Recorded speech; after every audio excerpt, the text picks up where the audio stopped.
And then if you get your offer after that deposit deadline, and for just mental sort of internal purposes, I think of any offer that comes back after the deposit deadline sometime in April, you're basically on the wait list. And that's okay. As I was saying earlier, there's still lots of movement over the summer, but if you're on a wait list, you weren't their first choice, chances are. And so you're probably not going to get a whole lot of money anyway at that point, right? You're not really trading off very much, meaning a lot of people use scholarship money as recruiting tools. It's quite different than people have experienced on the undergrad side. Scholarships are recruiting tools, which means they're going to offer money and discount their tuition for the people that they're trying to recruit away and lock in from, more prestigious schools or hiring schools or quote unquote more competitive schools.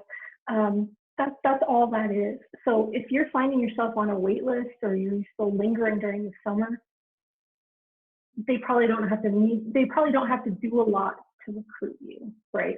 And that's true as well. Like if you get that call during the summer, you're not going to have a lot of time to make a decision. They might give you 24 hours. You're not really in a position to negotiate or go, brainstorm and I see a lot of applicants really going nuts at that stage because ideally they think about their preferred hierarchy of law schools very early on and have a really clear sense of what their own priorities are with the law schools.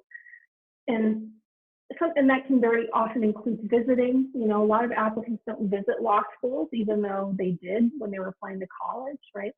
So if you wait until the summer to try to figure out whether you would accept an offer from a particular school and you don't have much time to make that decision, it's tough. A lot of people really struggle with that, but it's like, well, you should have thought it just earlier, and you have to make a decision now very quickly, and you snooze, you lose.